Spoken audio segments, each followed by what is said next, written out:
Well, welcome back. We are getting ready here to start round 3 soon. We have Tom, who's currently wandering around, see what's going on. But and we're actually still waiting for the last couple games to finish out from the previous round. But basically, it's going to be a good game. We know one of the people that we're going to have on stream, but depending on how things break out with the next couple of ones, it might change. So yeah, it'll be a lot of fun. I'm looking forward to it. Gavin, right now, you can see him just kind of adjusting the terrain. So we got different looking battlefields here coming up here in a second.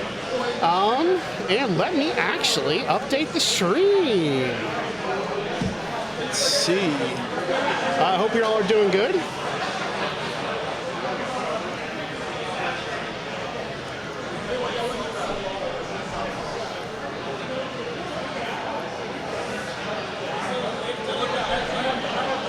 Alrighty, so we are going to have a Sylvaneth player. I don't think we've had one of those on stream since they got the change on the battle tome.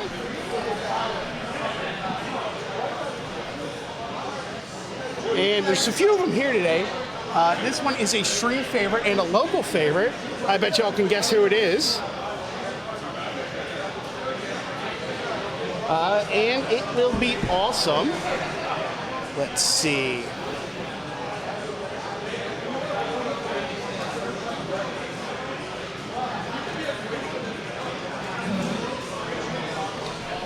Whew. I'm tired. It's hot. I could use. Oh, did I get you your water?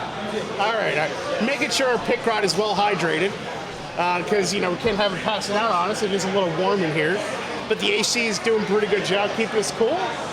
But that everybody's moving around is kind of generating some extra heat. Let's see. Are the pairings out yet? Round 2. There's still one game not yet reported. And they're fairly high up in the bracket, it looks like. Oh, did they just submit? They may have just submitted.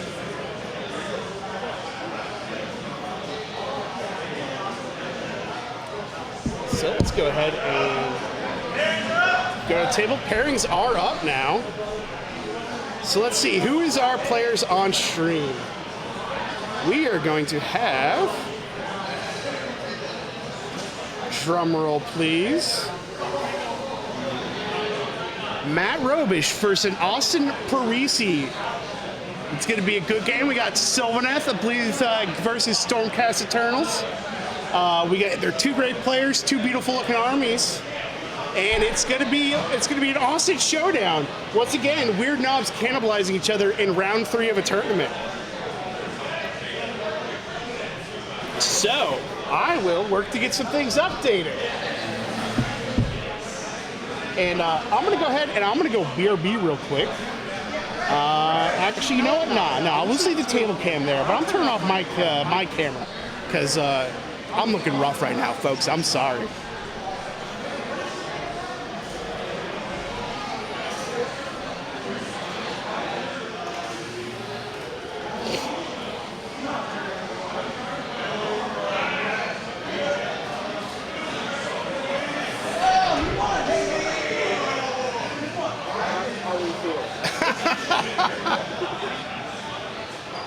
James, I don't believe you're on this table.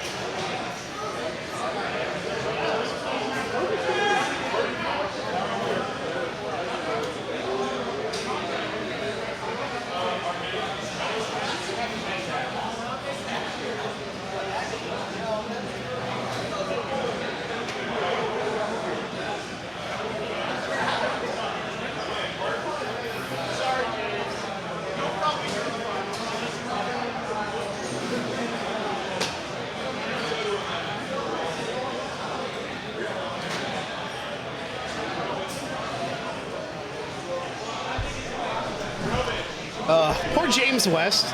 He thought he was going to be playing up here, and I had Tom know. We'll see you at the finals, though, buddy. James West is also another stream favorite. Yeah.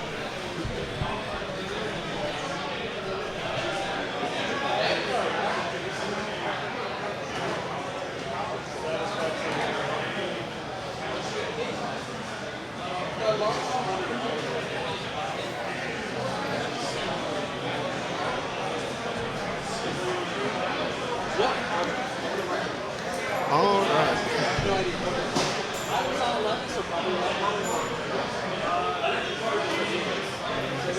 Alrighty, folks, I'm just going to get some things updated here. What is this battle plan? Oh, Nidus Paths, I believe, which is a fun one where these sides can be used to, like, travel.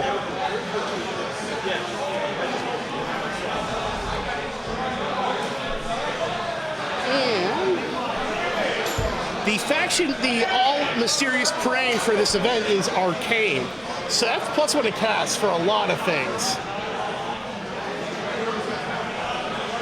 Oh, this is bad. I am seeing a lot of weird knobs playing each other in this round 3 of this event. As we do, as is tradition.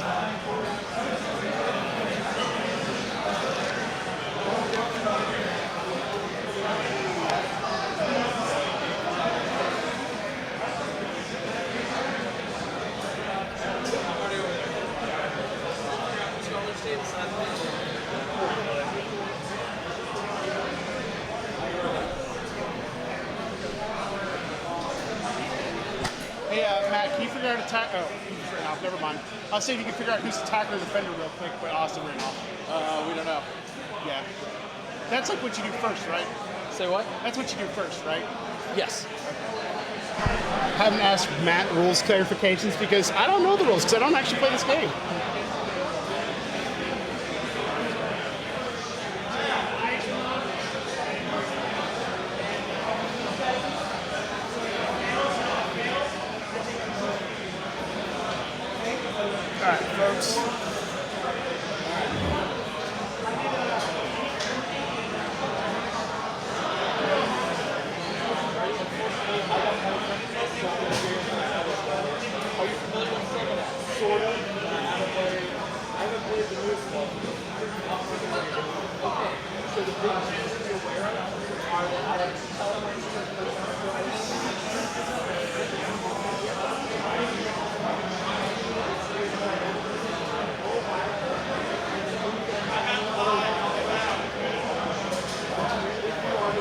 Also, I think we got the list command updated with a link to the Google Docs. So all you need to do is type !list and it'll drop you to the Google Docs. So that'll be much nicer instead of taking you to the BCP app.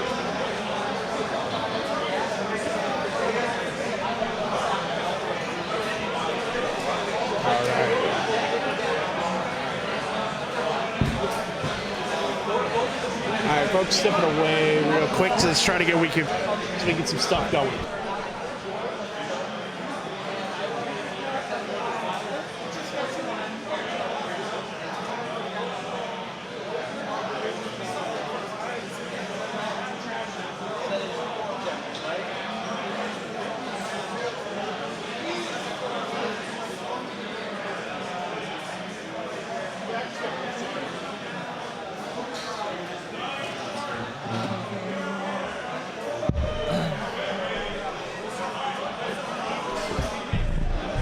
This is Matt Robisch versus Austin Parisi. 2 Austin locals.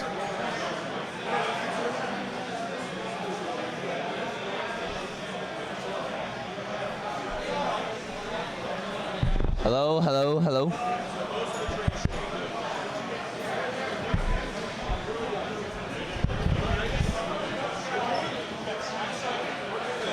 Yeah.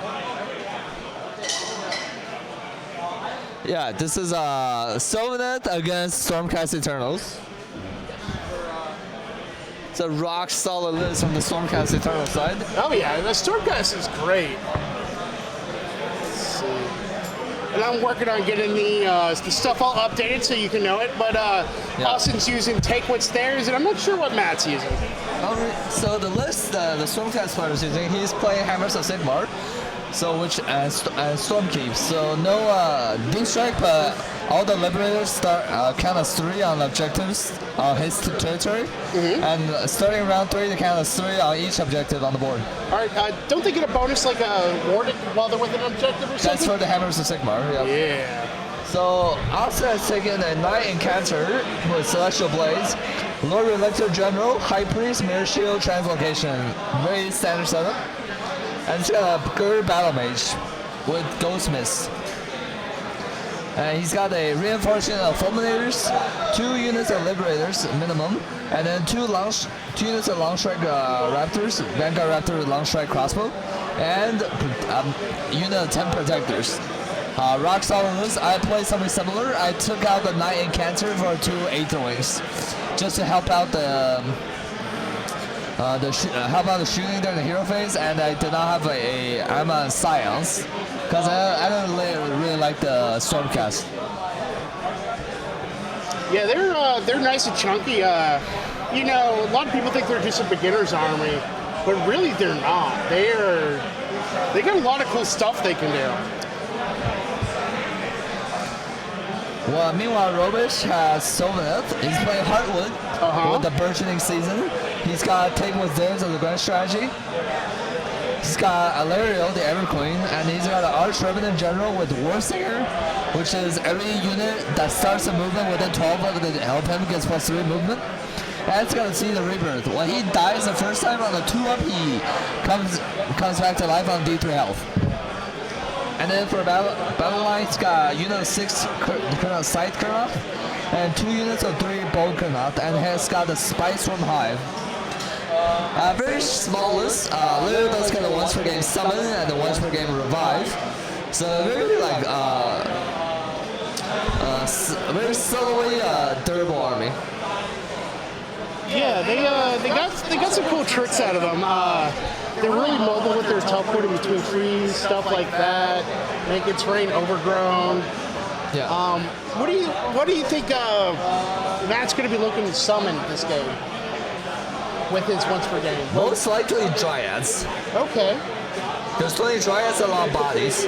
Yeah. Now I know, like in the local scene, we've seen them enjoy the revenants, the ghost tree people. Yeah. I I think he might want bodies to soak some damage, because there's a lot of damage coming in. 10 Protectors, that's a unit that's going to be a 2-up save most of the game. Fulminator, similar thing. He has like 1 wizard to put up Mystic Shield on 1, so... Or 2 wizards, yeah. Wow, they are... Yeah. So they're both 1-drop, so this was a very crucial role. Yeah, this is Attack and Defender, figuring that out.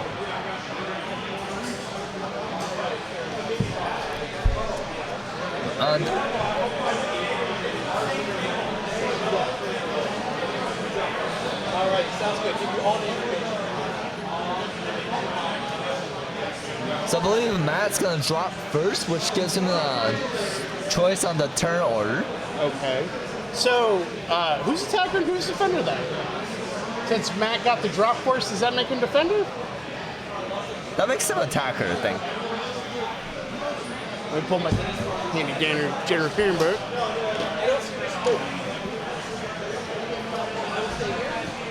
I'll get out a last one. You have that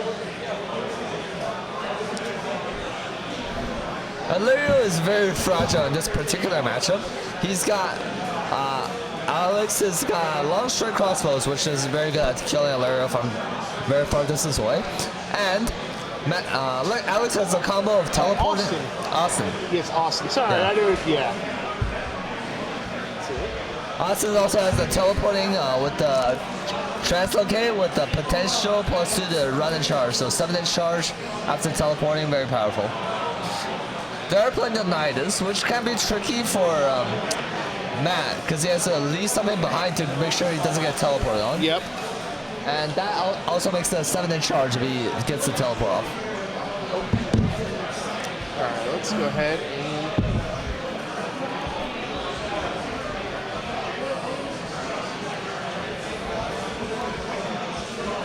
So what do you think in Austin's army Matt is most afraid of? Well, Matt should be afraid of a lot of things in his army. Austin's army has a lot of hammers, and that also works as anvils. Yeah. The protectors are 51 attacks, run 2, and he can make them hit on 2s, 1 on 2s pretty easily. And that's the reward. Fulminators, very deadly. Like, he can also make them 2s and 2s, and then they run 2, 3 damage apiece when they charge. Yeah. Like Tom said in the chat, they're not gonna die ever.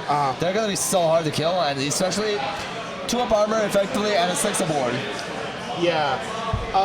And I don't remember, don't recall if he didn't say it or not, but Alariel doesn't have a ward save. No. Yeah, so when Austin wants, he can kill Alariel very easily. Yeah. But by killing Alariel, that means that Austin is not killing the Kurnoth Hunters, which are deadly. Effectively, what could happen is Lost Strike can pick up Alariel, and then the Protectors or the Foams can go into the Kurnoth, and then. Do you think?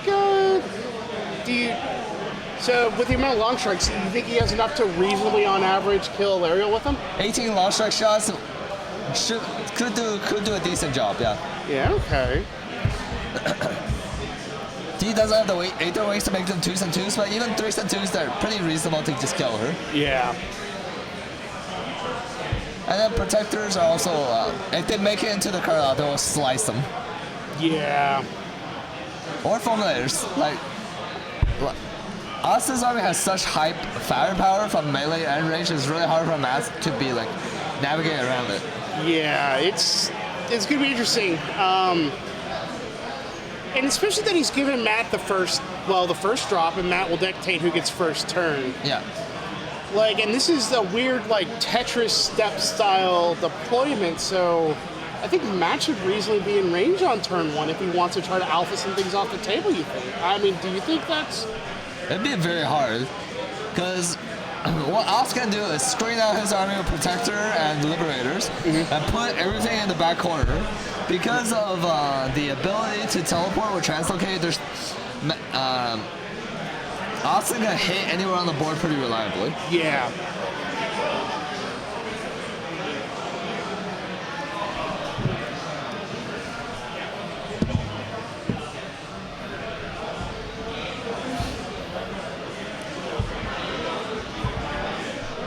We see some, yeah. These 2 armies are both deceptively mobile. Yeah. I think I will give the favor to the Stormcast army. Like, I played on list a lot. I know what it does. I can pick up things like anywhere on the board very, very accurately. Yeah. All right, folks, I think we got the scoreboards updated properly with their grand strategies, all that kind of good stuff. So, yeah. Matt doing a great job of explaining exactly what his models do as he's putting them down. Definitely a good player if you want to learn how to play the game to play against, because he's very honest about what his stuff does and doesn't really give you any gotchas.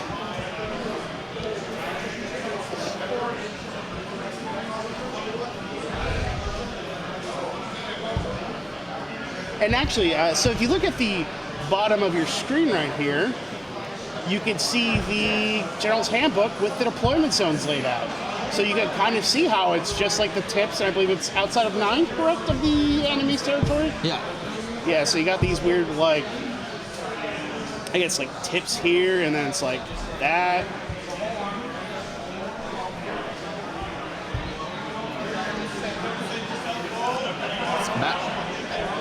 Matt's explaining to Alex that his army are going to be within 12 of the Arch Revenant, which they're all going to get +3 inches of movement.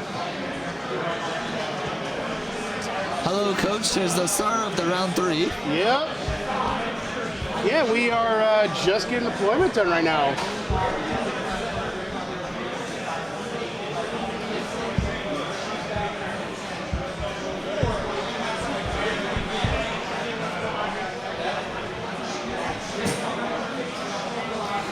These plyos are going to be really clutch because of how Lara's mechanic works.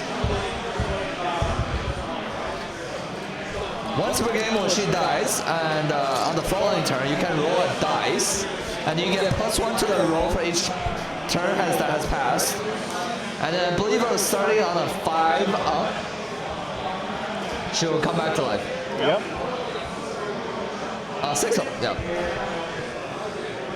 So turn 1, if she dies, you can use it to roll a 6 up. If you roll a 6, she comes back. When do you roll that? Beginning of the hero phase, end of your hero phase. So she kind of so she doesn't get to heal it. It is very possible depending on if she dies on your like round 1 thing. Yeah. Her dying round 1 is probably the most ideal situation because then you can like sit on it for late and then bring her back almost guaranteed. Is yeah, are we still hearing that echo? Like we've been trying to get it fixed, and we tried some stuff on our end, but he just scooted far enough away from me. Do we need to adjust the monitor? Or are you good? No.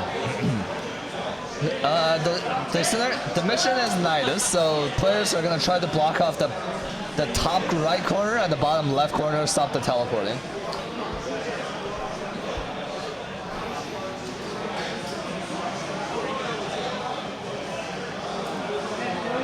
Yeah, you're gonna see Austin put Liberators 9 inches away from the objectives and then put the Protectors dead center.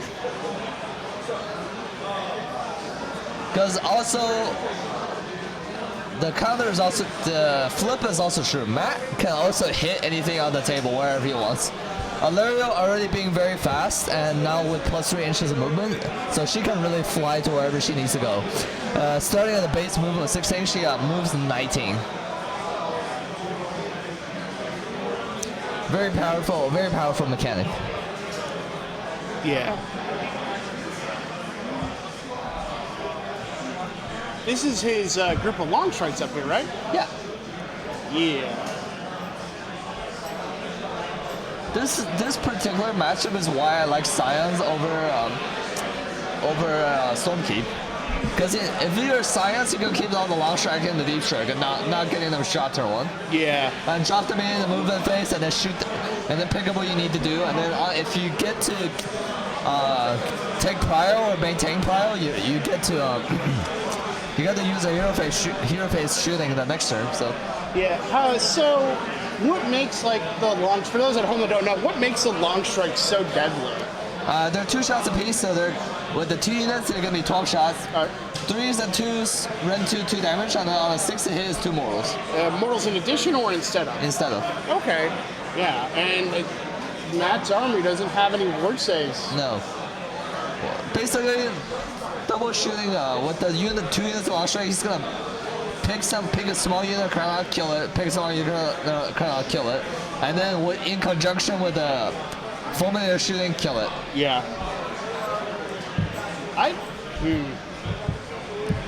What 2 clans are fighting is the Stormcast Eternals versus the Sylvaneth. Yeah. So, if you were in, say, Austin's position, would you want the go first or go second? I'll go second. I would deploy his long strikes farther back because Alario's range attacks will do 6 damage. Yeah, that is the whole unit. Yeah, that is a chunky attack. Yeah. So this current situation, if Matt gets turn 1, he can pick up all the long strikes very easily. Well, and he did get the so it's up to him if he wants to go first or not. Yeah. Very interesting. What unit do we got down here? Liberators. Liberators, okay. So Liberators, I take it? No, Protectors. Okay. And those are, Liberators. All right. They shook hands. We're getting ready to start. I'm not sure who has first turn. Matt's gonna give turn. Okay. It's a smart thing to do. Now Matt's army, because it is a burgeoning, so on the turns he don't charge, he does get a 6 aboard. Okay, that's cool. From his Seasons of War. That's very cool.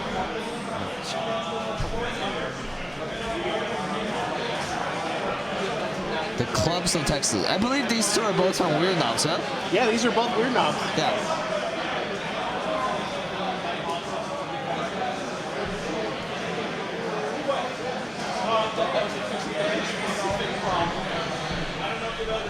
Austin looking at the board and determining what he wants to do. Did Matt give it to Austin? Yeah. Believe so.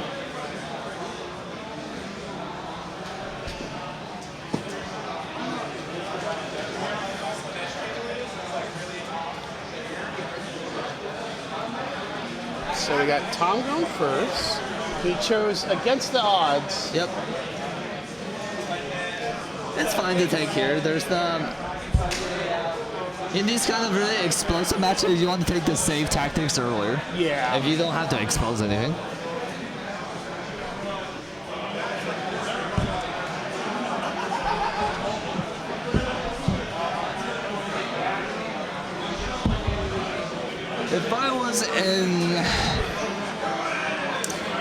If I was in this situation, I would probably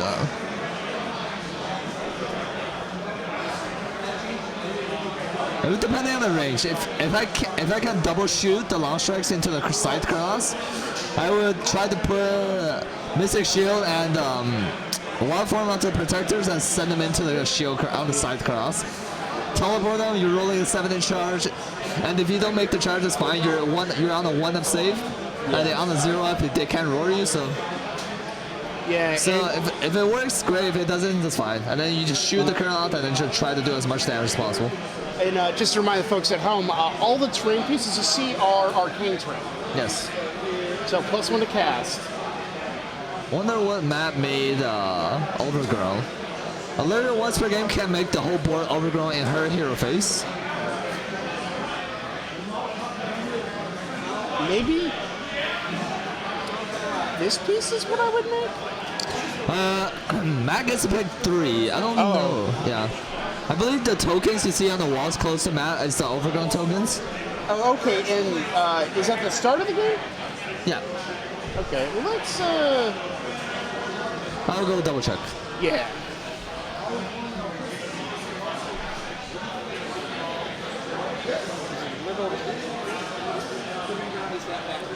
What do you mean his audio's a little drowned out? And I appreciate the feedback, guys. It's helping us.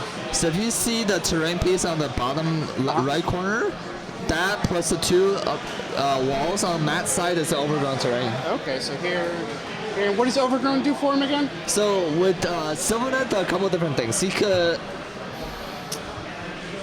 teleport with Strike and Fate back to overgrown pieces, as long as there's no enemy within 3. And then he could, I believe, also teleport from it or from what was. I have to double check.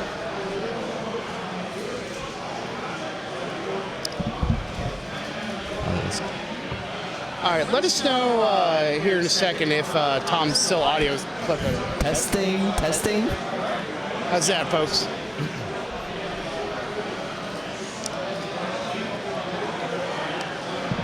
Okay, cool.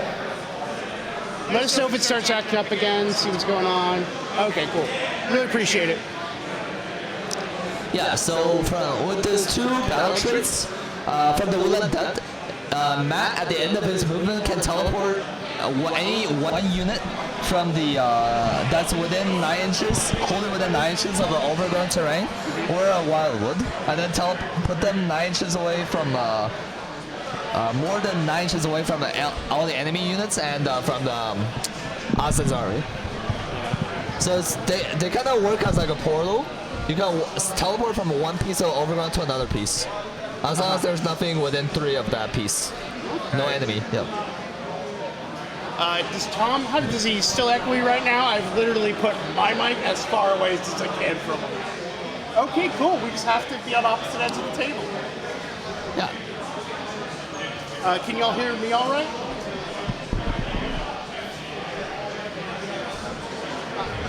Awesome. Yeah. That's the fix. These 2 are both from the Weird Knobs. Yep. Weird Knobs. So both awesome players.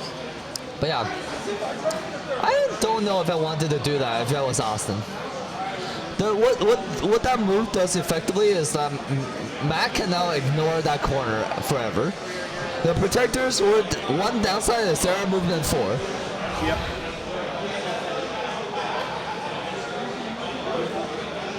Yeah, we had some some diseases. Yeah, field promotions. Yeah. Papa Nerdle hit stream hard. Yeah. I've been promoted from pit drop to streaming. Yeah. So yeah, I don't know if I wanted to do what Austin does. That move over there puts his protectors effectively out of the game. Yeah. Because unlike Matt, who can teleport from any overgrown pieces, Austin's army can only teleport if they're wholly within 12 of their Lord Elector. Yeah. That is weird. So I get what he's trying to do. He puts 10 very good bodies on the objective that are hard to take. But the flip side is also true. Matt can now just focus the play a diagonal. Yeah, because also Matt, I mean, was it 90 capacity? You have to be wholly within the edge of the table to teleport? Within 6, but it's only the top right and the bottom left. Which is right here where Matt's Lariel's hanging out. Like, so she can be like, let's go, fam. And get right behind. Yeah, with the 19-inch move, she can just move forward. That's true. That's very true too. Oh, yeah. I don't know why he did that, but I think all you really needed to do is put some protectors there. One thing about this mission is if you're getting turn 1, all you need is take 2 objectives. You don't need to take the 3. So as we see here, Austin has already taken the bottom right, and he owns the home. So there's no need for him to take the top left at this moment. So this can put Austin in a very tricky situation. If, like Austin, if Matt was power given to him, those protectors are not going to be in the game. Right.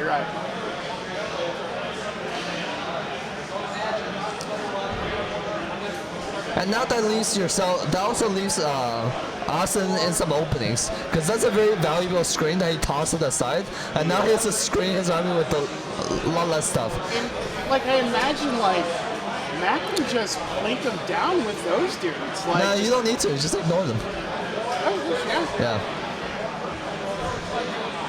Like, ideally, you put them in the middle of the table. Like, we're on the bottom right corner where they have to go.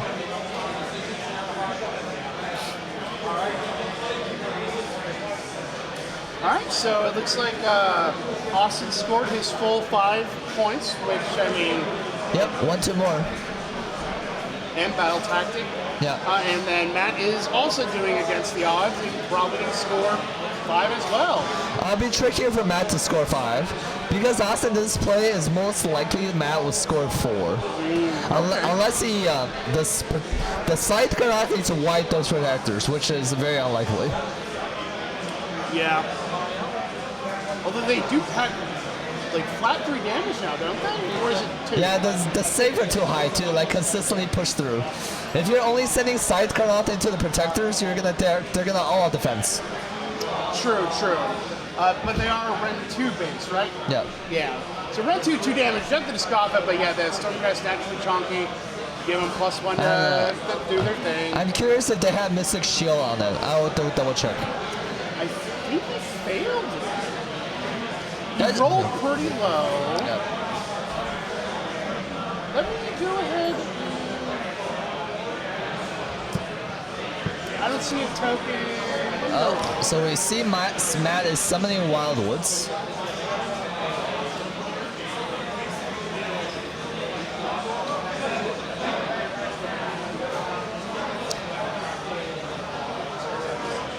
Now, this play from Matt does help out Austin. That where if Matt's determined to go into the protectors and try to wipe them, that is a good situation for Austin. So no Mystic Shield, but Celestial Blades. So +1 to win. Yeah, that's very confusing because over there you are never gonna fight anything unless Matt gives to you. So. Yeah. If you're in that situation, I would definitely just Mystic Shield.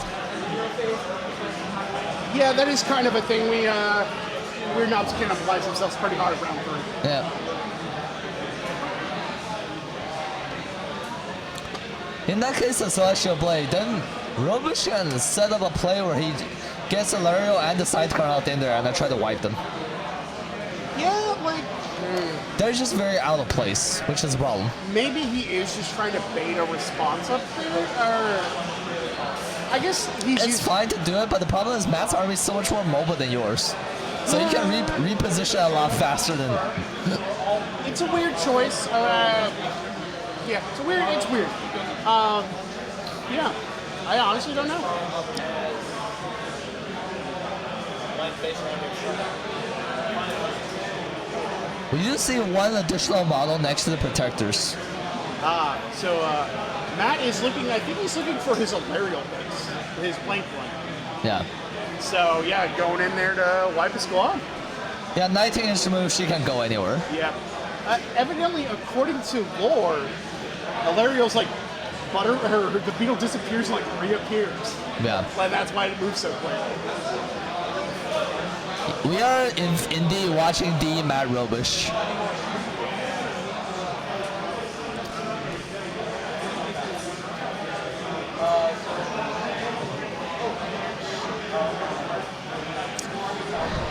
Let's see.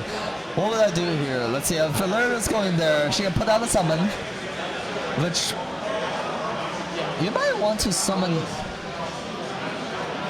Rule I should have I'm done saying to start tree the game. remnants. The hardwood stuff. Yes. Not the pointed stuff. Yes.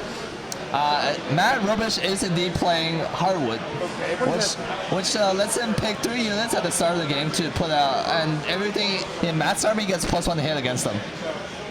That's pretty good. So what's gonna happen is, I assume they both they know that the protectors, the foams, and the one long strike is gonna get it. So Yeah. Makes sense. yeah, Yeah, because there's no reason to put on the heroes. yeah.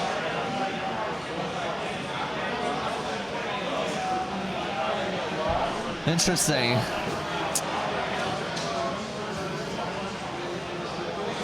Let's see. A little going in, yeah. I would have definitely put. What's that? That was a redeploy, 1 inch. So Yeah, 1 inch redeploy, not cutting it. Somebody's gonna die.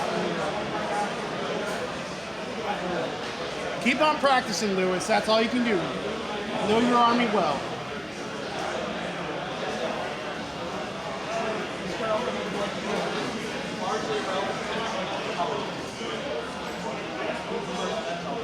So you see the Arch Revenant, and here's the Scythe Hunters. Yep. Yeah. Scythe Hunters are just moving. They do get the teleport at the end of it, so Yeah, I think he's just keeping them in range. yeah.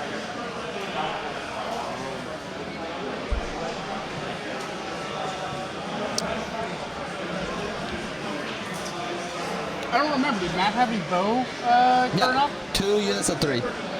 They're okay. 4s and 3s, nothing writing home about. Yeah. With the Arch Revenant, they're gonna be 4s and 2s, and then against the Prey, it's gonna be 3s and 2s. Yeah.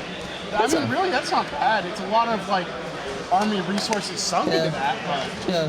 So each unit is 7 shots. Written 1 is a problem. Yeah, The yeah. armor of the Stormcast is really high. how much damage? Just 2.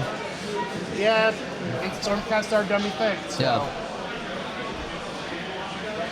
Like everything, the lowest armor is probably the long strike, so which I assume more Robisch will want to shoot. So about that, Lewis, well, Crew Boys may be the quote-unquote lowest tier. James West is currently going 3-0 with them. It's about knowing your army, knowing how to play the game, and knowing your matchup. And from there, you do fine.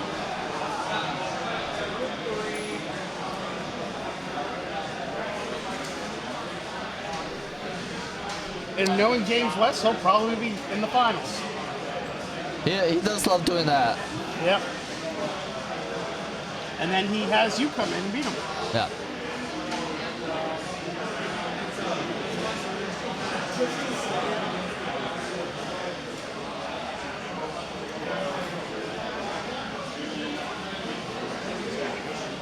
That is also true. Yeah, that was heartbreaking conversation afterwards.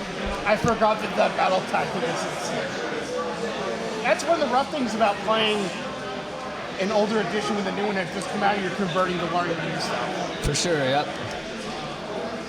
See, here's some bow cut off. Yeah. These folks right here. Yeah.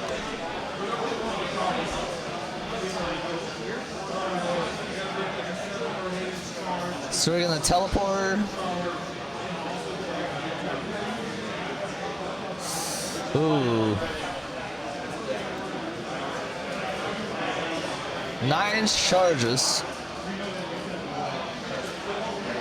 I love how Matt's hair is like reflecting weird off the camera, causing the dark. Yeah. Tree revenants. We're summoning tree revenants from the Alarial. Yeah, they've been. He's been doing a lot of that in locals, and they're kind of nasty. They're a good teleport threat to just like grab things.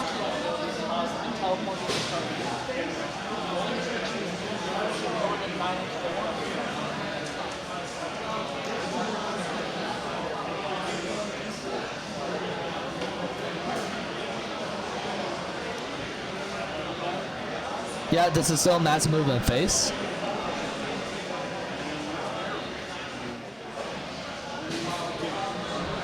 Yes, I don't know if I agree with this particular situation developing, but he's determined to kill them.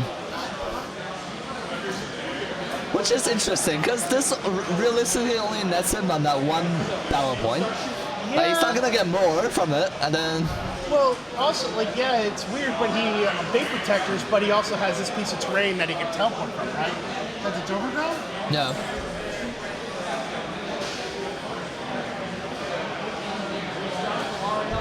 Yeah. Speed of a unit doesn't matter. Your opponent's gonna charge you at it. So. Also, I guess technically that's a wild one, isn't it? Yeah, some of the wild one. Yeah.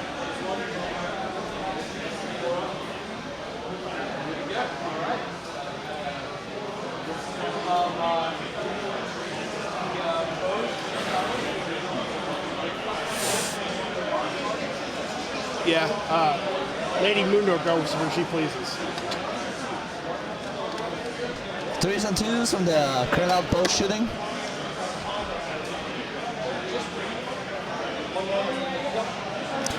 I think in his situation I would have probably just went after the Liberators and then had the Alarios smash down center, kill all the long strikes.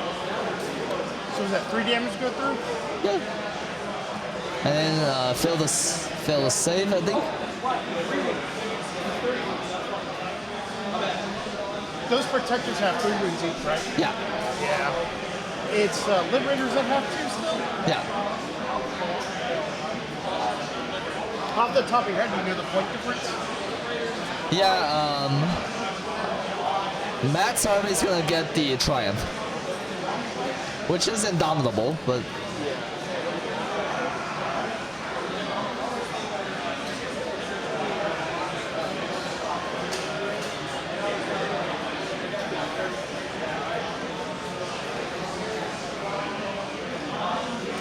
Alarial actually, if she went down center, she got Mystic Shield herself and then just went in, shot long strikes and then charged foams. Foams are not very good at killing Alarial in combat, so. Maybe he was afraid of the retaliatory, like if he didn't kill that full unit, then she would just get laughed off the table. Well, that was gonna happen. Like if Austin wanted to, could put a lot of fire in the Alarial anyways. Sure. In this way, if you alpha off the long strikes, the return fire is a lot less useful. Yeah. Oh, something. Yeah. Do you know what shot him? Yeah, the second unit of bows. Oh, okay. Yeah. Where is this second? It's hiding in the woods. Right here? Yeah. Okay. Yeah. Because ideally, if you think about it, Alarial going to center, it's very easy. Could have just taken Austin's home objectives. Yeah. That beetle's a mean beetle. And he, yeah, and well, next turn he already set up for Desecrate. Yeah. For a battle tactic. We have killed somebody.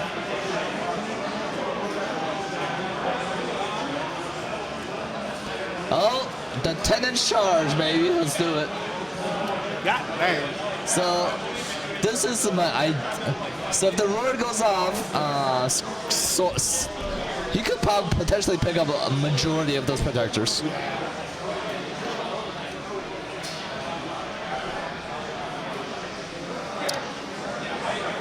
With this setup, Crowd Hunters are Rem 3 damage 2, and then if the Arch Remnant is in range, which I think Matt has measured out to be in range, Arch Remnant can pop his once per game to give them +1 attack. Command ability, yeah. And then just gives all the crown +1 attack, and then gives all the crown +1 to wound naturally. So pretty solid. Do you think it's worth doing it on that just unit of defenders, or? It's not a once per game, it's just command ability. Oh, okay. Yeah. Yeah, like that's not bad. Yeah, so they're gonna be with the buff from the hardwood, they're gonna be hitting on 2s and wounding on 3s, run 3/2 damage. Oh, wow. And if Matt gets a roar off with the Lario, protectors are going to be just stuck on a 2-up save. Roar roll? I think that looks like a 2, I believe. So the roar has failed. All right. So the protector would be a 1-up. So they're saying against Scytheclaw saving on a 4-up, and then against Alaria herself saving on 3. Okay.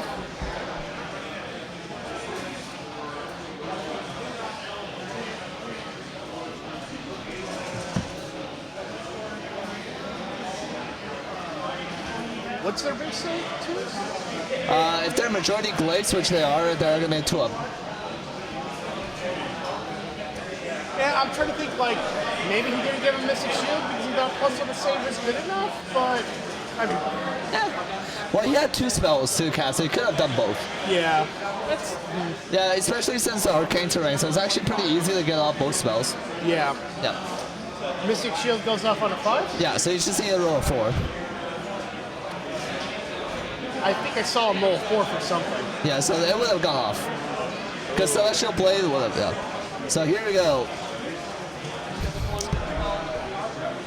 We're checking the range for Arch Revenues right now.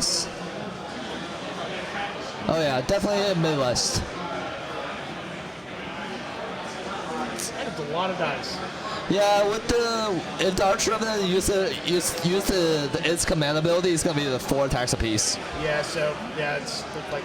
So 6, 25 attacks with the champ.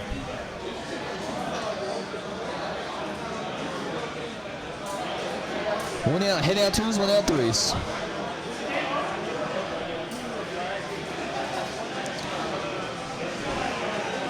It's gonna hurt.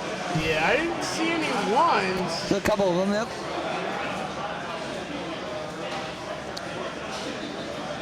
Oh, that's What? Oh boy. That is above average. You could say that. Yeah, that's a little spicy.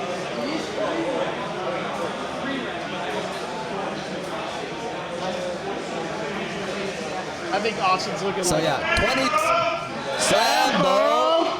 Slambo just been called. And 22 saves. Yeah. So 22 saves on a if he all out defense is on a 4-up. So 11, so that could be out the whole unit if he just rolls that's 22 damage. Yeah, on average. Uh-oh. Oh, okay, let's see. We got 1, 2... I think those are saves he's pulling. Oh no. Oh no. Well, it has worked out, ladies and gentlemen. Yeah. This is why Math Hammer doesn't always work.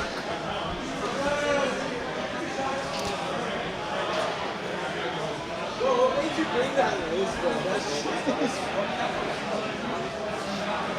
though? So let's see how many. And then 6 board saves, yeah. Actually, not that many dice. So I think he pulled out the fails. Yeah. Okay.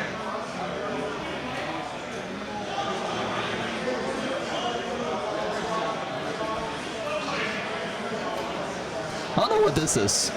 I think you maybe batched them at 2s. Oh yeah. Yeah, because those were hits or Yeah. wounds in that.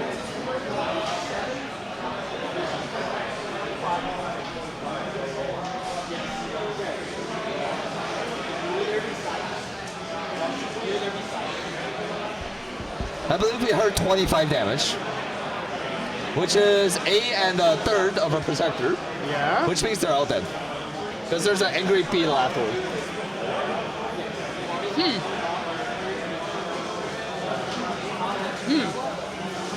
So ideally, they just cannot be there. Like, Yeah, I think. Yeah. Oh, well, no. I was like, is he gonna be able to like pull it up away so that they're outside middle range? No. Nah. They're touching. There's like, and if they live somehow against all of Valeria's attacks, trample underfoot from the Colonel. Hey, So, so what you're saying? There's a chance. did they all die? Alright, we got one survivor. Oh man, and then Matt just teleported his units back because little Sylvaneth things. Yep.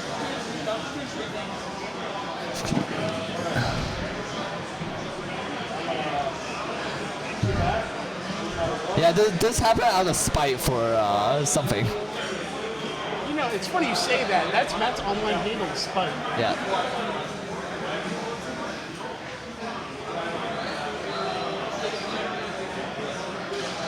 Whoa.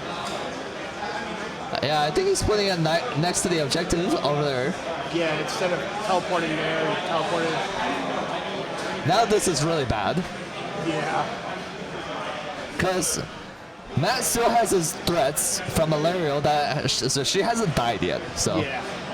so if she dies, she gets to come back later. Yeah. And so this is the interesting thing. This is what I like about the Sylvaneth army. You can run them as these like elite hit and run force that like you see just now like. Less than one against Sylvaneth. You cannot piecemeal them. Yeah, no. You have to put all your threat in range. Yeah. If only one thing is like, alright. You like sandpaper off the first layer and then like you're going and then like, alright. Matt can do this forever. Yeah. You only have so much army. Like, so do you think Matt? I know we were talking about Emma and like her not really having any bad matchups and things. Do you think this Matt's list would give her a run for the money? It's interesting, yeah. Yeah, it's actually a matchup I think I'd really like to see. Yeah. But yes, Matt did not need to kill the protector, but he did it anyways, so just like, because let's be honest, they were not doing anything anyways, but they just died, so now definitely don't do anything. Yeah, normally the way you play against it, you just put everything in range, and then like he kills one, the 7th player kills one threat, and then you pile into it with the other stuff. Now, well, okay, so he lost 2 long strikes, so there's still what 4 left, so that is still a good potential amount of damage. The mass swings really hard on that unit though, because because everyone you lose, you're losing about 3 damage. Okay.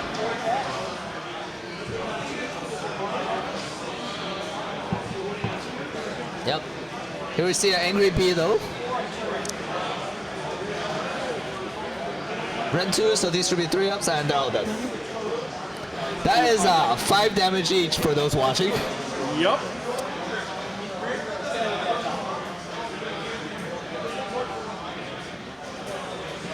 I mean, I guess it's good that Austin now longer only has 2 units that have that debuff on them. Yeah, no, that's terrible. It's not good. Yeah. Yeah. So Matt has scored 4 this turn. Effectively, what happened this turn is Matt could have done it to the other side way easier. He's like, fuck it, we'll take the hard fought battle. You said, oh, sorry, you said Matt scored 4? Yeah.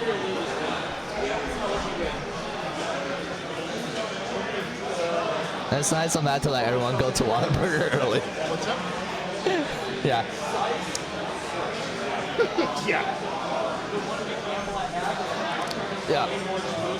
Yeah, I think as a Stormcast player here, I would deploy everything like bundled together.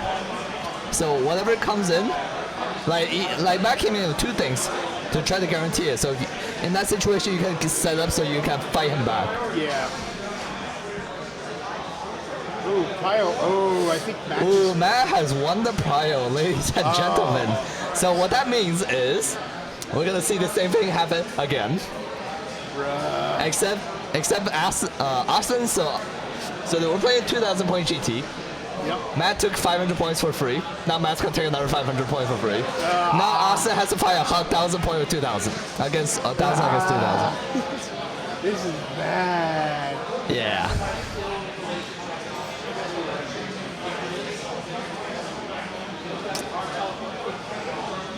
Yeah, Little Spear's gonna wipe out those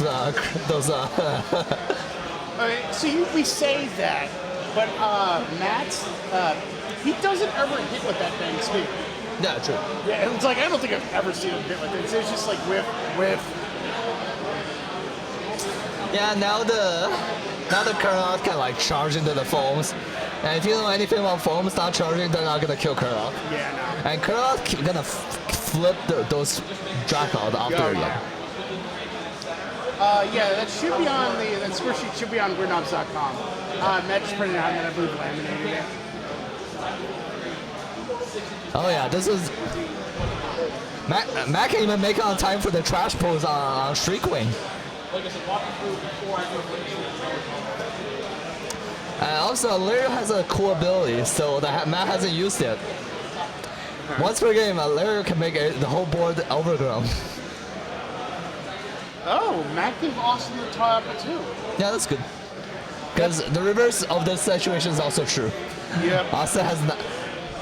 It's a good conservative play. And Matt took the objective to the left as the proving ground, so I'm guessing that one. Yeah. So Thunderdome there. Yeah.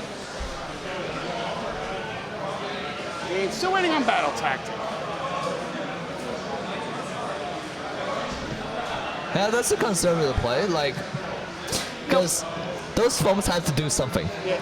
And then whatever they decide to do, cool. Next turn they're dead. Yeah, and that's the thing. He's ahead, so why do you need to get more ahead? I guess would be kind of. Yeah. That's the one downside of the Stormcast army. It is very tiny.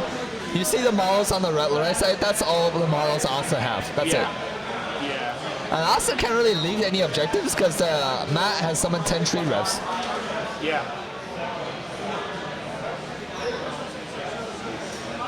And it looks like Austin's going with eye for an eye. Ooh, that is tricky. There's not many good targets for him to kill. There's really not. So if we look at our options, you're not gonna pick up 6 side cross, not very easily. Like if you put your whole army into it, you get a Celestial Blade off and Wild Form off. You make a 7-inch charge. Yeah. And then you all attack. So 2s and 2s on 20 foam attacks. He's on all defense. He's gonna be a 2 up save. It's not gonna do that much damage.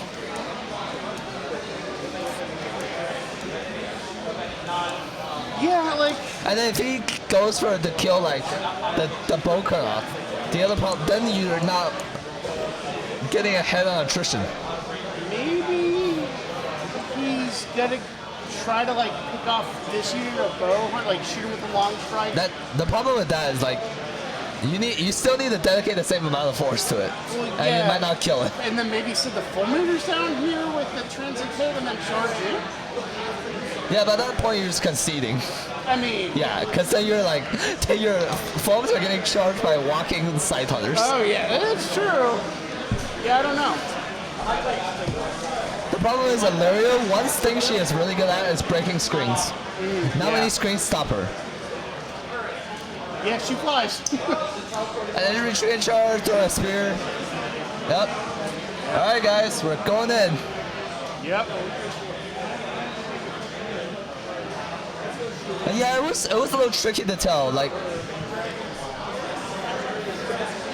it might be the inexperience against Sylvaneth maybe showing up because you definitely don't piecemeal your army against Sylvaneth. And you don't see Sylvaneth that much, so like the only person I think you've ever got the chance to practice against is Matt. Yeah. And maybe one other local player, the guys who play him. It's a very tricky army to play. Yeah. Because your movement is the whole board.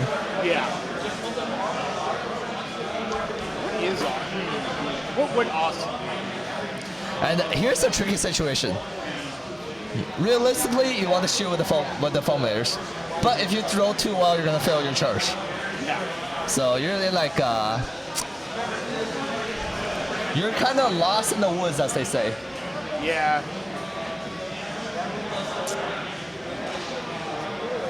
And Austin still has to worry about if he breaks up that castle, like that bug is gonna slip in and murder everybody. Yeah. Yeah. Lario not gonna kill heavy targets are very deadly against light targets, like the Liberators and long strikes. Yeah. So moving up his long strike, so he's giving up that extra range, right? No, they don't lose anything from moving. Oh, okay. I thought they had something maybe as long with previous editions. They got more range.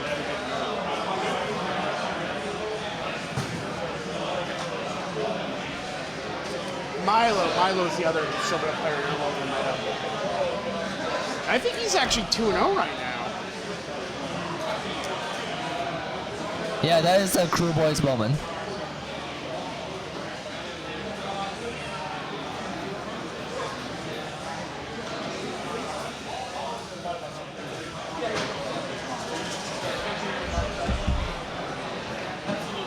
Here we're just seeing the players fixing some line side issue.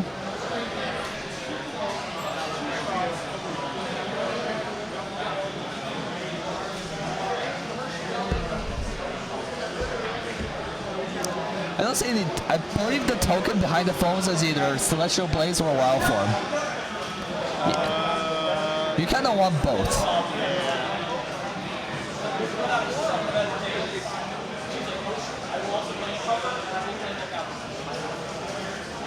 Cover and lookout, sir.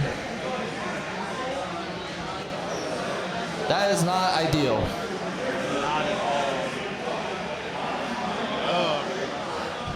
Yeah, coach. That's what I found. I generally don't see too much value in what's it called, Stormcast these days, because the people that want to outscore you are gonna be expert conquerors. They're just gonna outbody you. So you might as well take your advantage in the mobility Scion's offer. So what benefit does he get does Austin get as a Stormkeeps? yeah? His army, if they're within 12 of a Redeemer unit, gets +1 bravery. Okay. And then he gets to count as 3 on objectives. And then when the Redeemer unit gets charged, out of 4 up, the enemy unit takes these 3 models. All right, we are in there. Yeah, we're going in.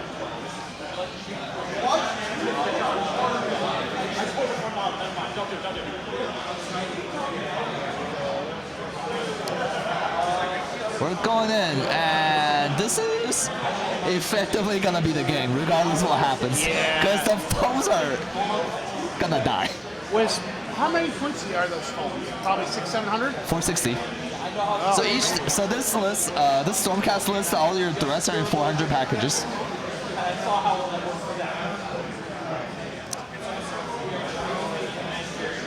So yeah, let's see. So 20 attacks, gonna be 2 if they have Celestial Blade, which I don't know if they do. I'll double check. Yeah.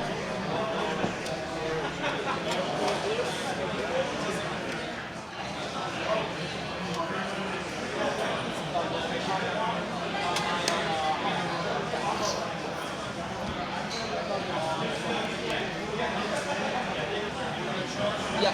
So no tokens. I guess suppose that indicates there's no buffs on them. Okay. Yeah. So I believe no all attack either, because he kind of went in for the charge but wanted to save all of defense, which you cannot do as in this kind of play.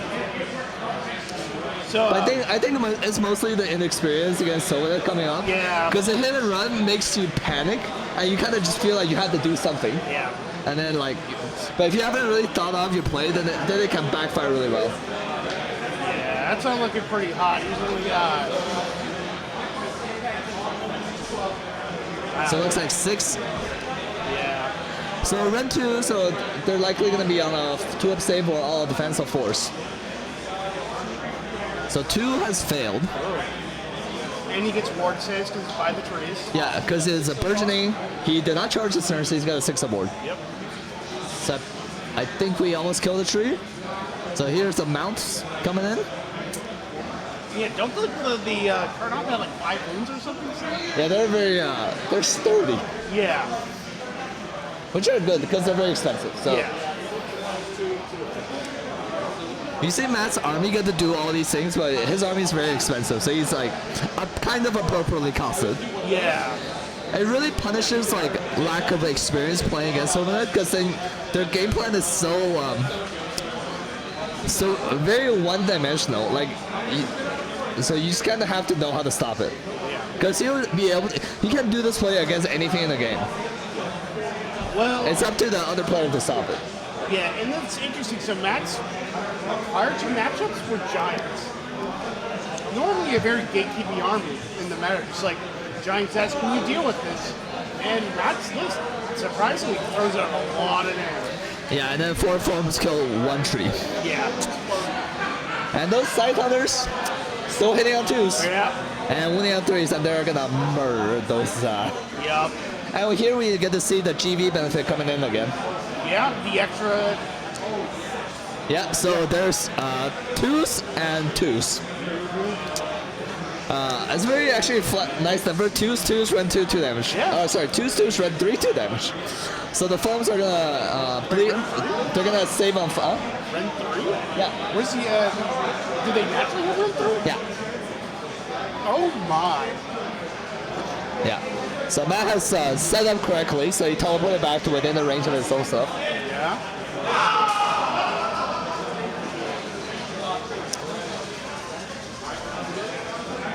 Oh, this is rough. I would have Frost. This is rough. Because he effectively didn't get to do anything. Yeah. Next turn, Allure is going to grow 1 tree back with regrowth. Yep.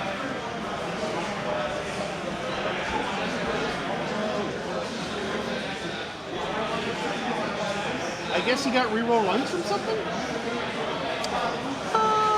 That I don't know, maybe. Yeah, I saw him reroll a die and Maybe it's probably cock, maybe. yeah, something. So, 2 dice got pulled for misses, I believe. Or for failure to win, failure to hit.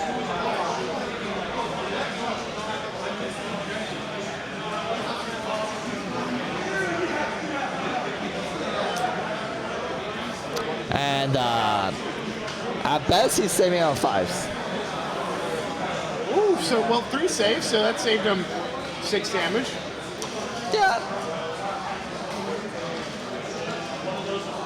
What's the bravery on those boys? 7. Actually, the mounted ones might be 8. Okay, hopefully. But it is surprisingly low. Track codes are 7, so they're so on the 6 could flee. Oh, another one. The Stormcast do explode when they die, so Ah, yes. That's one thing we didn't get to see in Randy's game because he wasn't Stormcast.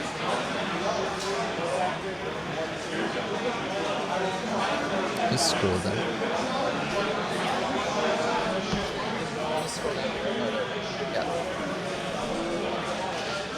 Oh, another one died. Oh, because they do trample underfoot. Yep. So Yeah, tramp- They were bravery 7.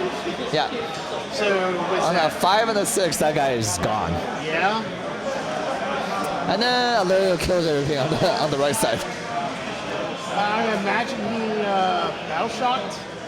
Oh, maybe. Did you get command point in it?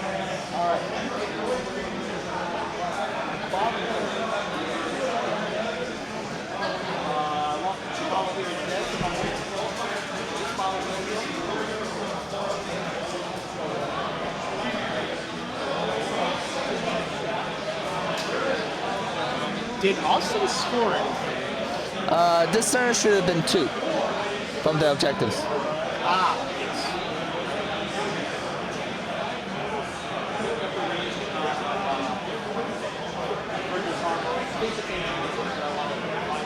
And he failed his, what's it called?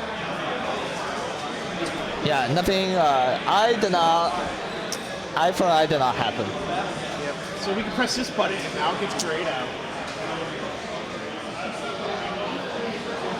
Yeah, I was not gonna happen, or if it did happen, it was not gonna be pretty.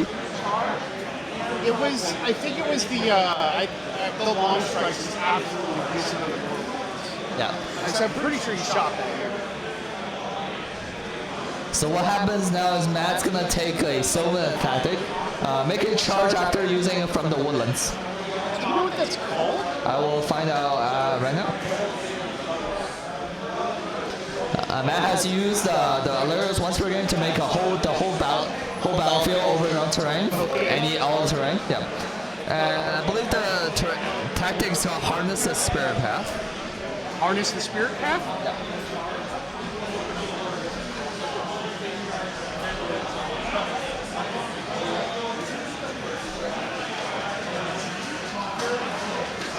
I briefly considered blowing the Rite of Life, but I realized that.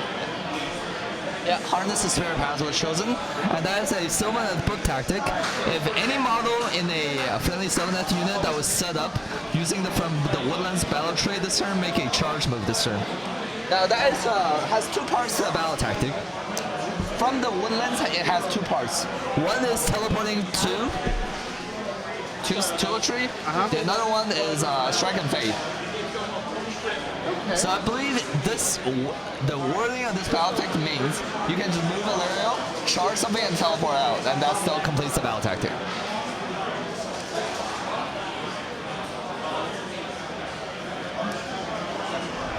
A Lariel spell has, I believe, Metamorphosis has just been cast on a Lariel. What's that do?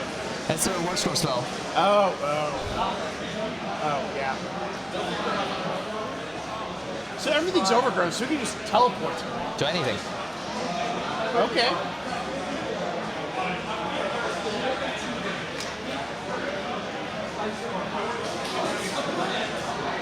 Put a tap on that.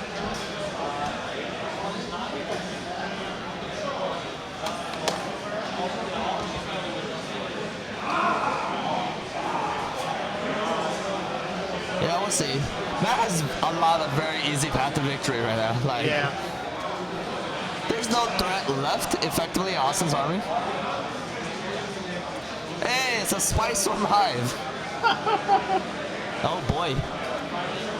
Yeah, this is Matt's game to lose at this point. That'd be very difficult. Yeah.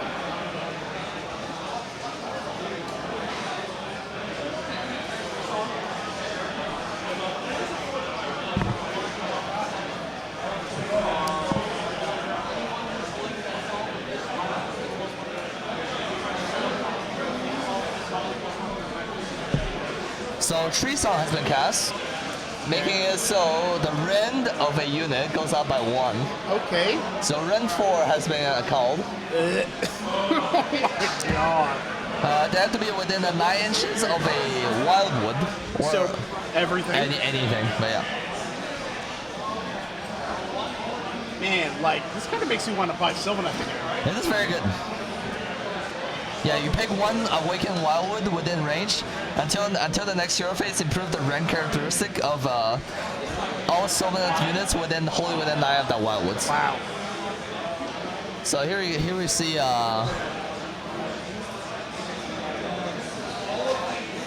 They are Nightcrawler Bamfing somewhere. the pipe has been called. What's up? Yeah, they're using their pipe to teleport. Ah. He doesn't. Oh no, they count as more models from the jet. Never mind. Yeah, I believe currently he has 15, and then the.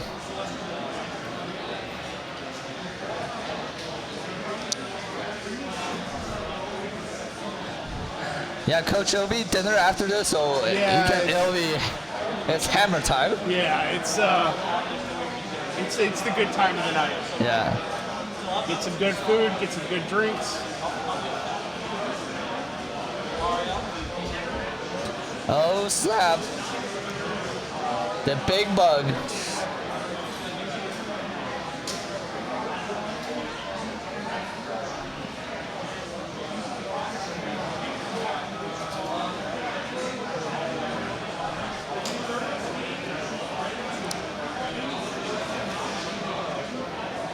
Oh, casualty. What happened? The wing has broken off. No. That is likely going to be more. Yeah.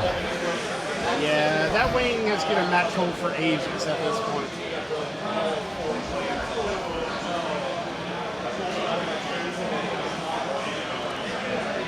Better than the time that the TSA dropped his army when they were doing an inspection and collapsed. Oh, that was bad.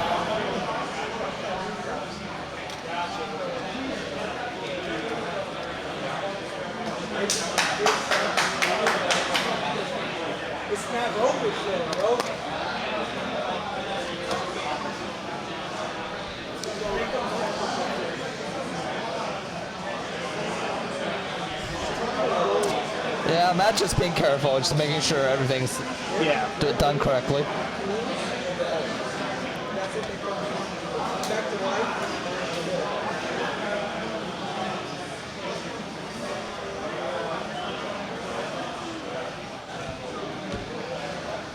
Meanwhile, let's check on some other tables. Let's see if anyone else has finished.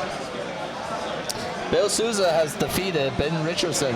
Dallas local has lost. Oh, So we have Naihan going 3-0 into day 2. that's interesting. Honestly, I hate being in that position. First time I went to a big tournament with my one of my armies, like I was planning to like lose the first 2 games so I could start drinking and have a good time. Went 3-0. The first day, I'm like, oh, are you kidding me? I gotta try now. And I got royally destroyed my second game. So Marathi has a 14-inch move, yeah. where Lyra has 16. And if she was in range of War Singer, it's been 19.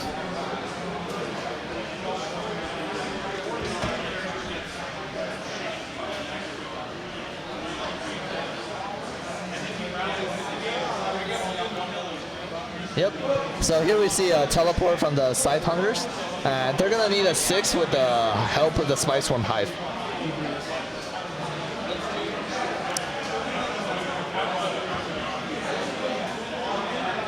See some shooting phase. I see Matt has marked all attack on that unit of bows. It's gonna be 3s and 2s. Very good.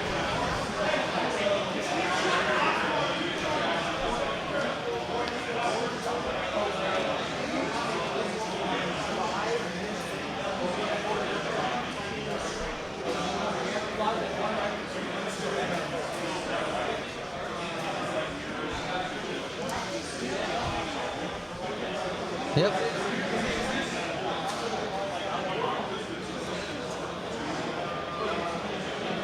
One guy has died.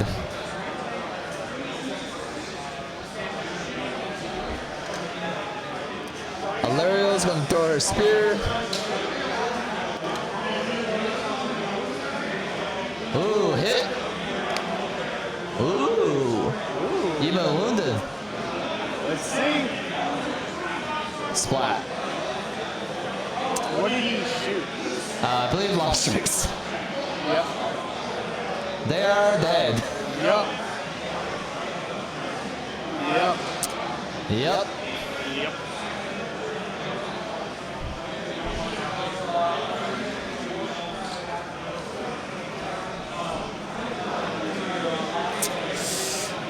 Yeah, this was rough. Huh? Yeah, this was rough. Yeah. Yeah, it was. 7 shots. All right, only 4s and 3s this time. There we go. Oh, only 4 hit.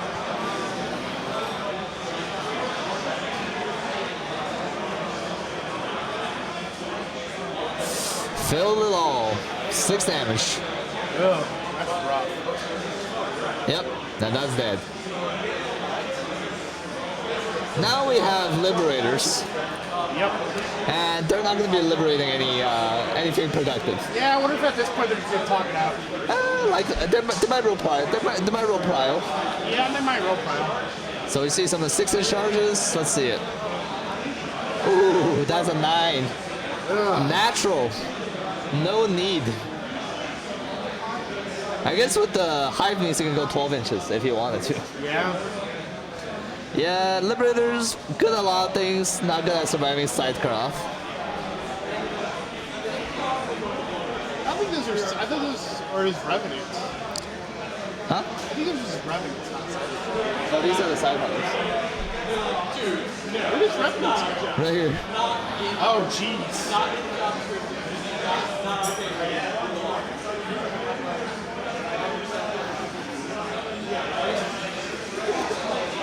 Yep. Yep. Yeah, those side hunters are gonna Yep. do some damage. Uh-huh. Here we see Matt marking all attack on the side hunters. Yep. And then 10 attacks, 2s and 3s, and then stuff explodes. Yep. Don't mess with the angry tree people. No. You come into their forest, they're gonna have some wars. Yep. Look at only one missed. Ooh.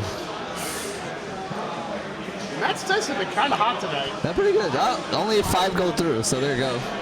If he fails it out, they die. Yeah. So what is he saving on 5 or 6? He has a base 3 up, so 6 up. I think they all died. I think I see us 6. All 4, yep. So 3.5. Either way, it's enough for Matt to take the objectives. Yeah.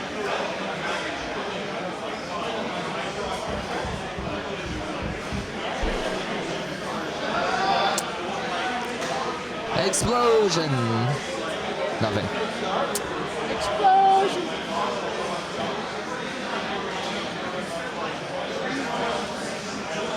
Ooh. 2 saves, it looks like. Yep.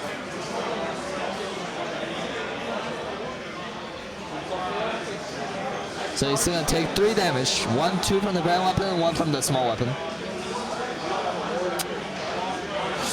And yeah, Yeah. that's a 5 point for Matt. Yep.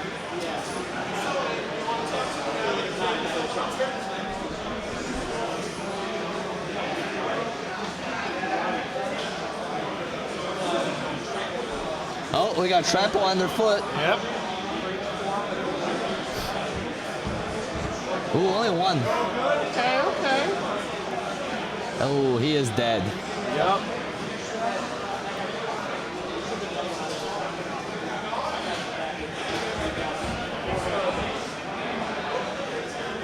I think he realized Austin forgot to roll from one of his Stormcast. Yeah.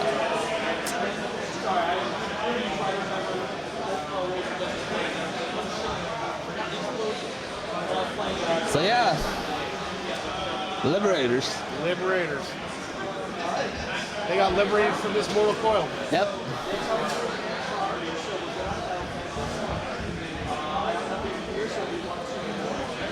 So yeah, 5 points for Robisch. Yep. And then Cryo. Matt has won it. He's take the double and just call it a day. Yeah, that's what I would do. Just take him out back to Gold Yeller. No, Ma, it's my opponent. I'll do it.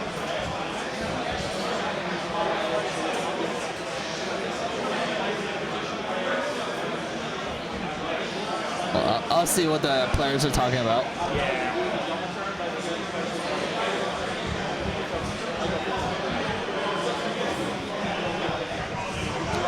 Yeah, that was a quick game. Like, we have had some really quick games today. Yep. That was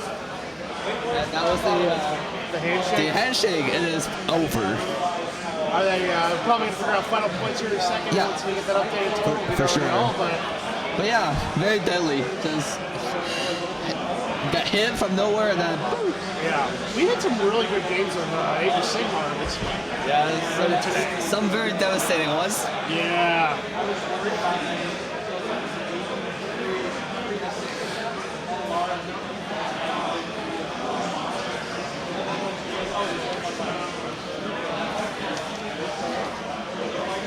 Matt and Austin right now just kind of talking out the points thing. Tom's hanging out over there trying to figure out what's going on.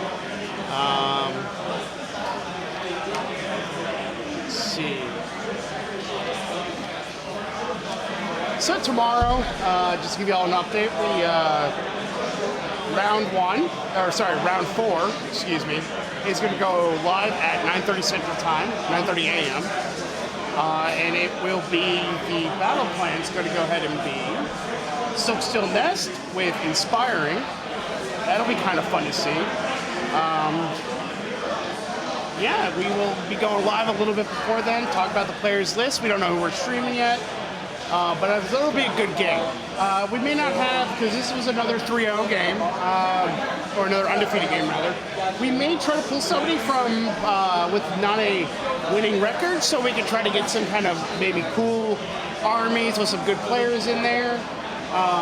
Stuff like that.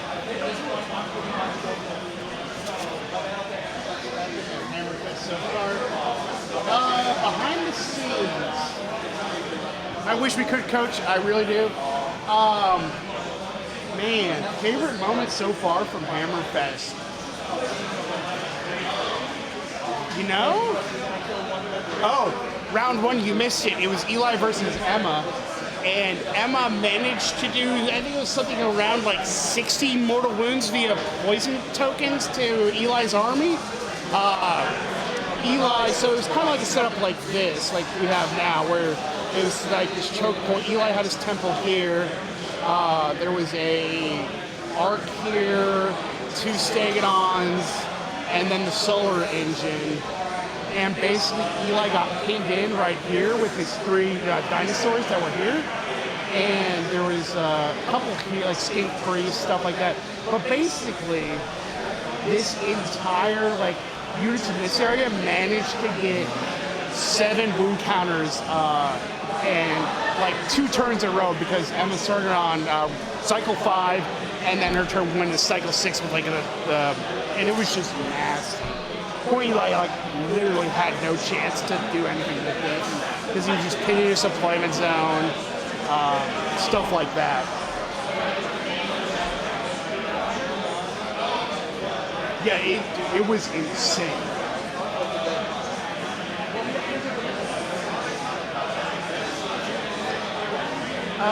There's honestly, it seems like a lot of people are having fun. This is my first time being in this venue. It's nice. Tables are spaced out. The terrain's beautiful. For all the tables, everybody seems to be having a good time. So it looks like Matt will end up with 27 points, and then they're just gonna determine if Austin is scoring. Yeah, he could probably. That's a great. Well, actually, I don't know.